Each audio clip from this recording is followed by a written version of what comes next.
नमस्कार दोस्तों, आज हम फिर उपस्थित हैं। हिंदी साहित्य के पूर्व पीठिका के रूप में हम लोग देख रहे हैं। इस वीडियो में हम लोग इतिहास लेखकों के जो इतिहास ग्रंथ है उन इतिहास ग्रंथों को देख रहे हैं। तो इससे पहले हम ग्रियर्सन के इतिहास ग्रंथ को देखे हैं, शिव सिंह सेंगर के इतिहास ग्रंथ को देखे हैं और गासादत्त तासी के इतिहास ग्रंथ को हम लोग देख चुके हैं पिछले वीडियो में। इस वीडियो में हम लोग मिश्र बंधु के इतिहास ग्रंथ देखेंगे। इसके बाद आचार्य रामचंद्र शुक्ल के इतिहास ग्रंथ देखेंगे, राम कुमार वर्मा के इतिहास ग्रंथ को देखेंगे, ठीक है। और अन्य इतिहास ग्रंथों जो भी हैं उन इतिहास ग्रंथों के नाम देखेंगे और लेखक देखेंगे, ठीक है। तो चलिए देर न करते हुए हम लोग वीडियो को स्टार्ट करते हैं। मिश्र बंधु ने इतिहास ग्रंथ लिखा है। थोड़ा सा मैं ऊपर चलता हूँ, ये रहा। मिश्र बंधुओं का जो इतिहास ग्रंथ है, मिश्र बंधुओं का जो इतिहास ग्रंथ है उसका नाम है मिश्र बंधु विनोद। मिश्र बंधु विनोद नाम है। तो मिश्र बंधुओं द्वारा जो इतिहास ग्रंथ लिखा गया है वो मिश्र बंधु विनोद है। ये कितने भागों में है? 4 भागों में है। पॉइंट नोट करते चलिएगा। कितने भागों में है? तो 4 भागों में है। प्रथम जो पहले 3 भाग है, 4 में से जो शुरुआती 3 भाग हैं वो प्रथम 3 भाग 1913 ईस्वी में प्रकाशित हुए। कब प्रकाशित हुए? 1913 ईस्वी में। जो शुरुआती 3 भाग हैं, 4 भागों में मिश्र बंधु विनोद हैं, तो जो शुरुआती 3 भाग है वो पहले प्रकाशित हो गया 1913 में ही। और अंतिम चतुर्थ भाग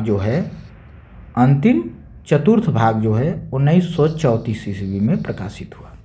ये प्रश्न आपसे बनता है कि मिश्र बंधु विनोद का अंतिम भाग या चतुर्थ भाग कब प्रकाशित हुआ था? तो 1934 में। जो मिश्र बंधु हैं वो 3 भाई हैं, ठीक है। मिश्र बंधु 3 भाई थे। तीनों भाई मिल करके ये मिश्र बंधु विनोद को लिखे हैं। सुखदेव बिहारी मिश्र, श्याम बिहारी मिश्र और गणेश बिहारी मिश्र। मिश्र बंधुओं को याद करने के लिए आपको बनाना पड़ेगा। एक ट्रिक है हमारे पास। ट्रिक है GS स्क्वायर,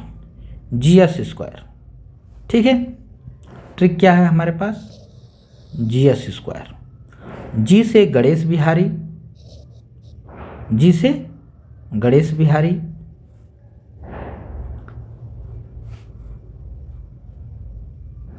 इनके लिए जी ज बन गया, कोई बात नहीं।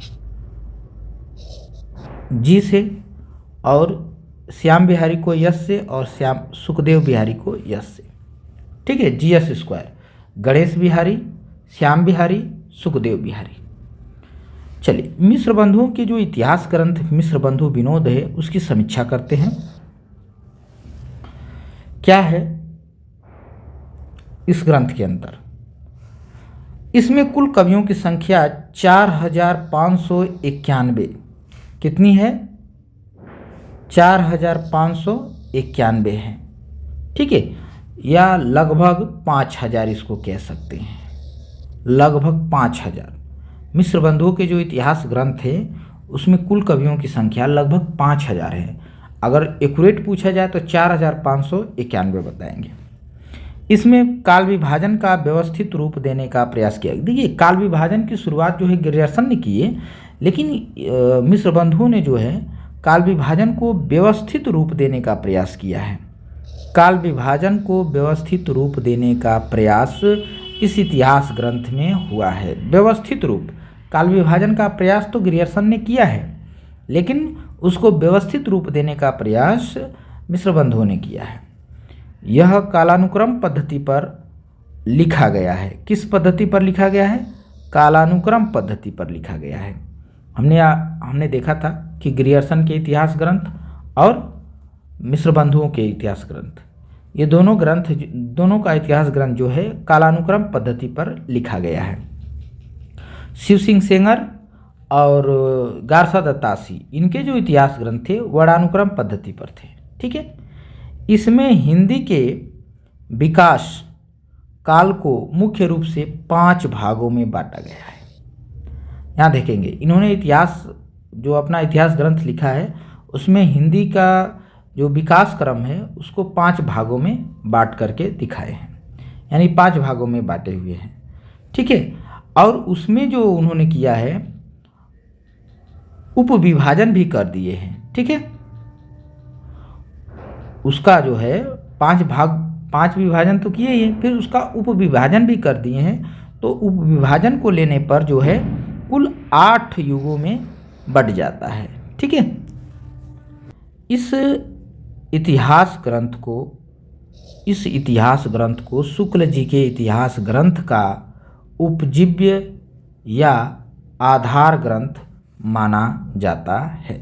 ठीक है, कवियों का परिचयात्मक विवरण, देखिए शुक्ल जी ने ये पॉइंट लिखा है अपने इतिहास ग्रंथ में कि कवियों का परिचयात्मक विवरण मैंने प्रायः मिश्र बंधु विनोद से ही लिया है।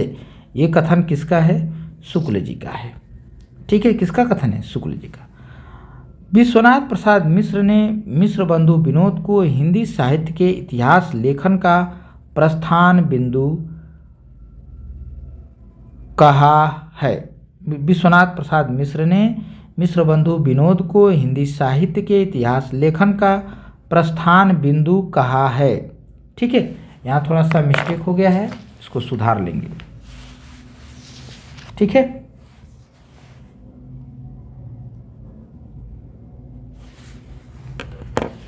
चलिए, कहा है प्रस्थान बिंदु, याद रखेंगे क्या कहे हैं? प्रस्थान बिंदु कहे हैं। ठीक है, आगे बढ़ते हैं।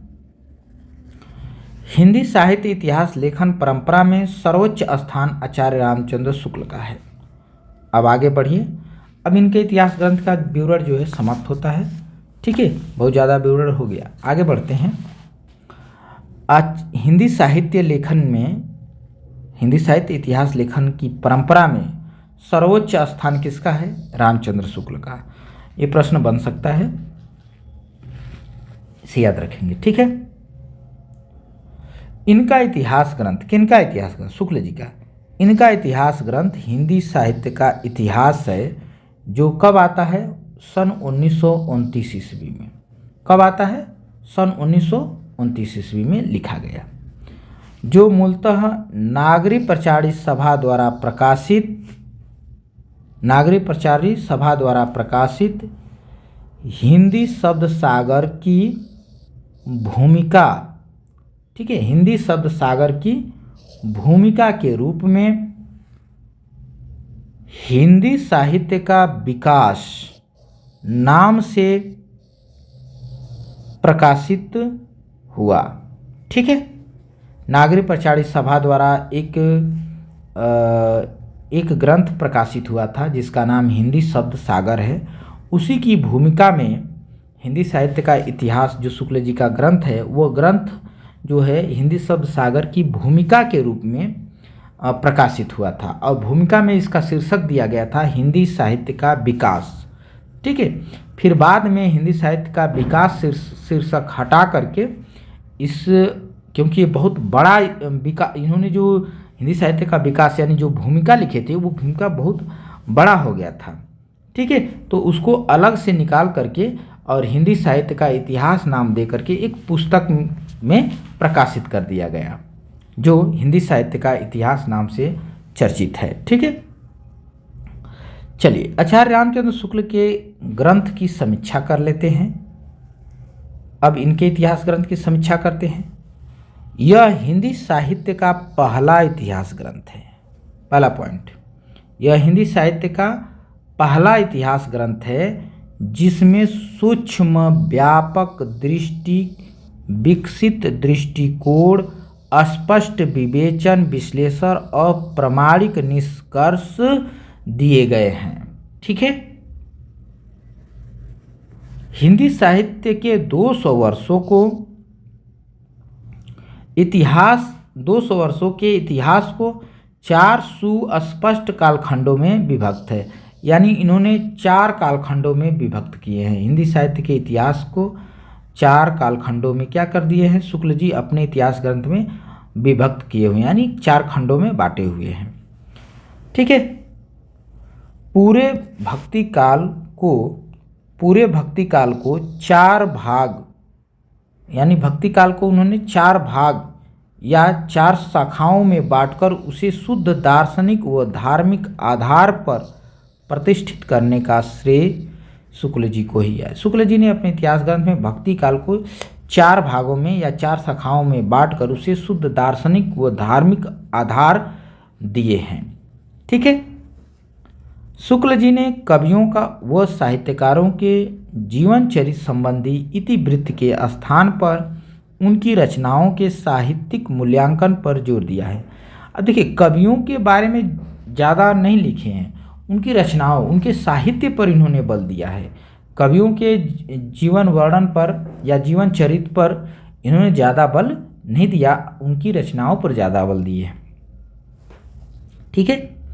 विभिन्न काव्यधाराओं युगीन प्रवृत्तियों के निर्धारण में शुक्ल जी का असाधारण सफलता मिली है। शुक्ल जी को असाधारण सफलता मिली है। रामचंद्र शुक्ल का इतिहास ग्रंथ हिंदी साहित्य के इतिहास लेखन में एक मील का पत्थर है। उन्होंने जिस रचना को जहाँ बैठा दिया वह वहीं आज भी बैठा है। जो प्रवृत्ति उन्होंने बता दी प्राक्रांत से अभी विद्वान उनसे सहमत हैं। तो ये कथन है, याद रखेंगे। रामचंद्र शुक्ल का इतिहास ग्रंथ हिंदी साहित्य के इतिहास लेखन में एक मील का पत्थर है। उन्होंने जिस रचना को जहाँ बैठा दिया वहीं आज भी बैठा है। जो प्रवृत्ति उन्होंने जहाँ बता दी, यानी जो प्रवृत्ति उन्होंने बता दी प्राक्रांत से सभी विद्वान उनसे सहमत हैं। ये कथन किसका है? तो याद रखेंगे, ये कथन है बाबूराम सक्सेना का। ये कथन बहुत इम्पोर्टेंस है, बाबूराम सक्सेना का ये कथन है। ठीक है, आगे बढ़ते हैं। सन 1938 ईस्वी में डॉक्टर राम कुमार वर्मा का एक ग्रंथ आता है, हिंदी साहित्य का आलोचनात्मक इतिहास। ठीक है, यहाँ पे मैं इसको अंडरलाइन ही कर देता हूँ। हिंदी साहित्य का आलोचनात्मक इतिहास, राम कुमार वर्मा का इतिहास ग्रंथ प्रकाशित होता है कब? 1938 ईस्वी में। राम कुमार वर्मा के ग्रंथ की समीक्षा करें।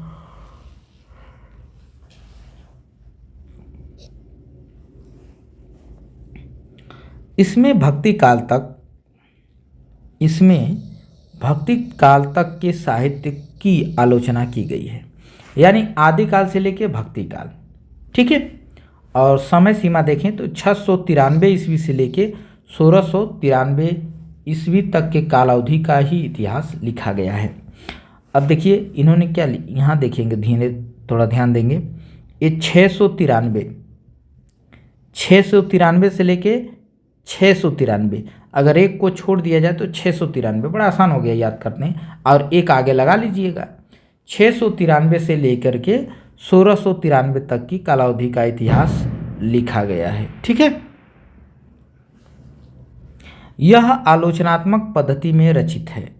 यह किस पद्धति में लिखा गया है? आलोचनात्मक पद्धति में लिखा गया इतिहास ग्रंथ है। क्लियर हुआ? इसमें युगों व धाराओं के नामकरण का सरलीकरण किया गया है।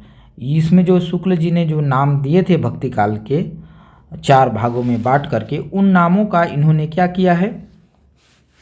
शॉर्ट कर दिया है, नाम को छोटा कर दिया है। जैसे शुक्ल जी ने दिया था नाम निर्गुण ज्ञानश्रयी शाखा। ठीक है, इन्होंने दिया था ज्ञानश्रयी शाखा, तो राम कुमार वर्मा ने नाम कर दिया उसका संत काव्य, छोटा कर दिया। प्रेमाश्रयी शाखा, तो राम कुमार वर्मा ने उसे सूफी काव्य लिख दिया। वैसे ही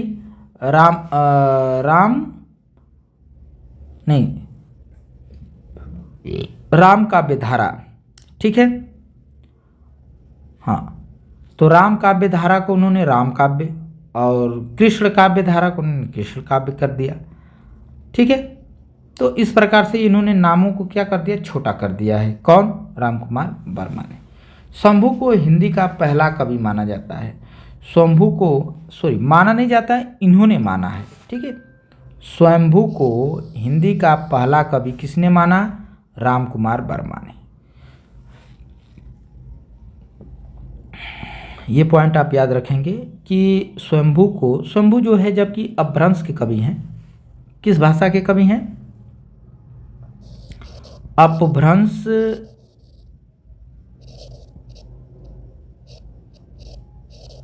के पहले कवि हैं। ये बीपीएससी में पूछा गया है प्रश्न, अपभ्रंश के पहले कवि हैं, ठीक है। हिंदी के पहले कवि नहीं है। हिंदी के पहले कवि कौन है? सरहप्पा है। लेकिन राम कुमार वर्मा को पता नहीं क्या हो गया था कि स्वयंभू को उन्होंने हिंदी का पहला कवि कह दिया, ठीक है, जो कि गलत है। स्वयंभू जो है अपभ्रंश के पहले कवि हैं। चलिए आगे देखते हैं। हजारी प्रसाद द्विवेदी, 1940 ईस्वी की बात है। 1940 ईस्वी में हजारी प्रसाद द्विवेदी ने 1940 ईस्वी में हजारी प्रसाद द्विवेदी ने एक पुस्तक लिखा, जिस पुस्तक का नाम है हिंदी साहित्य की भूमिका। हिंदी साहित्य की भूमिका। हजारी प्रसाद द्विवेदी ने एक किताब लिखा 1940 ईस्वी में, उसका नाम है हिंदी साहित्य की भूमिका। वह प्रकाशित हुई थी 1940 में।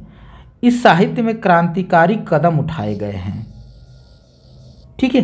क्रांतिकारी कदम का मतलब कि विरोध किया गया है। कौन सा? तो जैसे में यहाँ लिखा गया है, पहला विरोध उनका ये है कि इस्लाम न आया होता तो भी भक्ति साहित्य का 12 आना वैसा ही होता जैसा कि आज है। ये पहला कथन विरोध किए हैं। किसका? शुक्ल जी ने कहा था कि मुसलमान आए, इस्लाम धर्म जब आया तो जो है भक्ति काल का उदय हुआ। तो इसी चीज़ को हजारी प्रसाद द्विवेदी लिखते हैं कि इस्लाम अगर न भी आया होता तो भी भक्ति साहित्य का 12 आना वैसा ही होता जैसा आज है। 16 आना तो नहीं, लेकिन 12 आना वैसा होता। दूसरा जो क्रांतिकारी कदम इनका ये है कि हिंदी संत काव्य पूर्ववर्ती सिद्धों व नाथपंथियों के साहित्य का सहज विकसित रूप है। वो कहते हैं कि जो हिंदी में जो संत काव्य है, संत काव्य निर्गुण भक्ति शाखा का जो संत काव्य है, ठीक है, कबीर वाला जो है, कबीर है जिसमें दादू हैं, ठीक है, रैदास हैं, तो ये लोग जिसमें हैं ये संत हैं। तो हिंदी साहित्य का जो भक्ति काल में जो संत काव्य धारा है, ठीक है, संत काव्य धारा का पूर्ववर्ती सिद्धों व नाथों के साहित्य का सहज विकसित रूप है। पहले के जो सिद्ध और नाथ हैं, ठीक है, जो आदिकाल में, उन्हीं का ये विकसित रूप है संत काव्य धारा। ऐसा कौन कहा है? हजारी प्रसाद द्विवेदी कहते हैं। तीसरा उनका जो क्रांतिकारी कदम है वो है कि प्रेमाख्यानक काव्य की कथावस्तु, कथानक, रचना शैली, छंद योजना आदि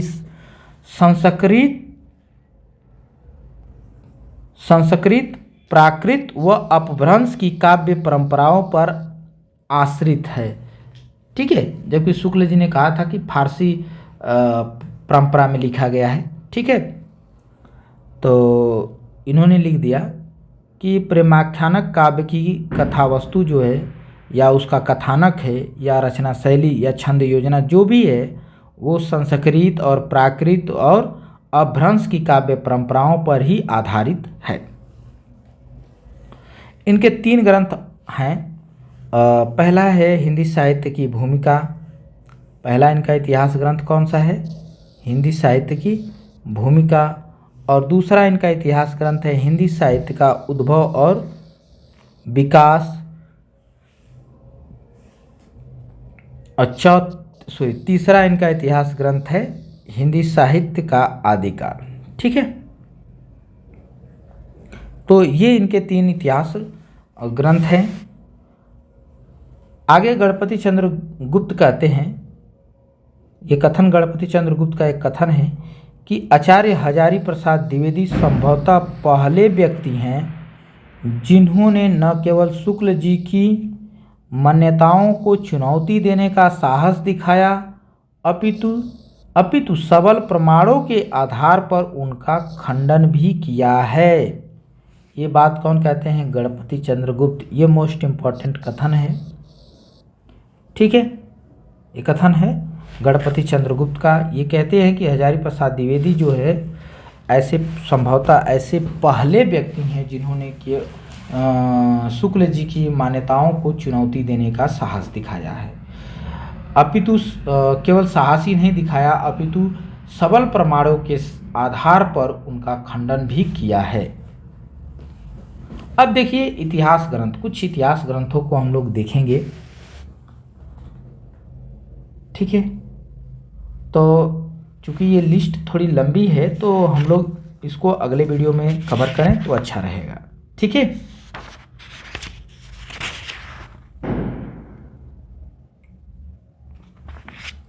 तो इस हिंदी साहित्य के प्रमुख इतिहास ग्रंथ, यानी ये लिस्ट है, इतिहास ग्रंथ के लिस्ट हैं, तो इनको हम कल देखते हैं ताकि आसान करेंगे। ठीक है, जल्दी जल्दी पढ़ने से थोड़ा सा कठिन हो जाएगा, याद करने में आप लोगों को जो है थोड़ी मुश्किलें आएंगी।